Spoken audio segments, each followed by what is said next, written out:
तो क्या वाकई में सीट जातिगत आधार पर फंसी हुई नजर आ रही है? ये हम इसलिए कह रहे हैं क्योंकि जातिगत आधार पर राजनीति कर प्रदेश की राजनीति में अपनी पहचान रखने वाले 3 नेताओं की इस बार के लोकसभा चुनाव में अग्नि परीक्षा कही जा सकती है। तीनों ही नेताओं ने अपनी राजनीति की शुरुआत बीजेपी से की थी। आगामी चुनाव में क्या ये नेता अपना दबदबा कायम रख पाएंगे? ये इसलिए महत्वपूर्ण क्योंकि किरोड़ी लाल मीणा राजपा बनाते नजर आए, सफल बहुत ज्यादा हो नहीं पाए। कर्नल बैसला अलग तरीके की राजनीति आंदोलन के जरिए करते नजर आए, लेकिन सियासत के साथ उसको कैश नहीं कर पाए। और तीसरी तरफ हनुमान बेनीवाल, वो भी अपनी एक अलग पार्टी बनाते नजर आए, लेकिन बहुत ज्यादा सीटें वो भी जीतते नजर नहीं आई। और तीनों में से 2 वापस बीजेपी में लौट आए और एक गठबंधन के साथ नागौर से मैदान में। लेकिन इससे बीजेपी को क्या मिलने वाला है, ये रिपोर्ट। पार्टी विद डिफरेंस का तमगा लेकर चलने वाली बीजेपी में जाति के आधार पर राजनीति में मुकाम हासिल करने वाले नेताओं की फहरिस्त बड़ी लंबी है। इस कड़ी में प्रदेश में बीजेपी से 3 नेता ऐसे हैं जो इस बार फिर से चुनावी मैदान में हाथ दिखाने को लालायित हैं। ये नेता है पूर्वी राजस्थान के किरोड़ी लाल मीणा, कर्नल किरोड़ी सिंह बैसला और जाट बेल्ट यानी नागौर से हनुमान बेनीवाल।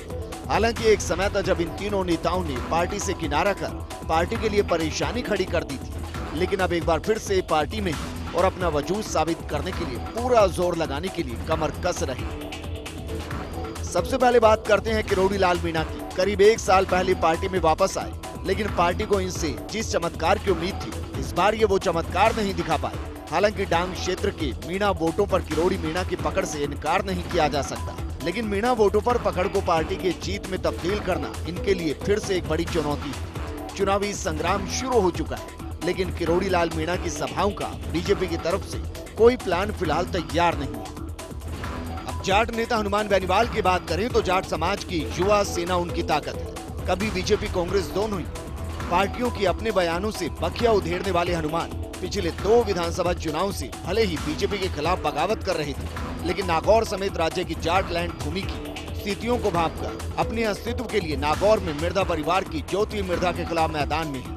जानकारों की माने तो हनुमान को लेकर बीजेपी को भरोसा है कि हनुमान उनके लिए बाड़मेर, नागौर, बीकानेर, सीकर, झुंझुनू समेत जाट बाहुल्य इलाकों में संकट मोचक बनेगी। फिलहाल अपनी नागौर सीट पर पूरा फोकस करने वाले हनुमान बेनीवाल की अन्य संसदीय सीटों को लेकर बीजेपी के प्रचार और चुनावी सभाओं का सभी को इंतजार है। उधर कर्नल किरोड़ी सिंह बैसला अपने पुत्र विजय बैसला के साथ बीजेपी में आ गए। बीजेपी में सभी सीटों पर टिकट वितरण हो चुका है। ऐसे में कर्नल बैसला और उनके पुत्र चुनाव तो नहीं लड़ पाएंगे, लेकिन पार्टी ने उन्हें राजस्थान और यूपी में गुर्जर चेहरे के रूप में प्रोजेक्ट करने का प्लान बनाया है। अब इस कास्ट पॉलिटिक्स के बूते पार्टी प्रदेश में 2014 का प्रदर्शन दोहराने की उम्मीद लगाए बैठी है। देखना दिलचस्प होगा कि प्रदेश में बुलंद हौसलों के साथ चुनावी मैदान में प्रचार में बीजेपी से काफी आगे नजर आ रही कांग्रेस किस तरह से काउंटर अटैक करेगी। चुनाव के बाद ये देखने वाली बात होगी कि आखिर मार्शल कौम जो भारतीय जनता पार्टी की तरफ शिफ्ट हुई, उसने भारतीय जनता पार्टी को कितना फायदा पहुंचाया और प्रतिद्वंदी पार्टी ने भारतीय जनता पार्टी के मूल वोट बैंक में कितनी सेंध लगाई। मेरे वरिष्ठ सहयोगी योगेश शर्मा और कैमरा पर्सन रामनिवास गुर्जर के साथ ऐश्वर्य प्रधान, फर्स्ट इंडिया न्यूज़, जयपुर।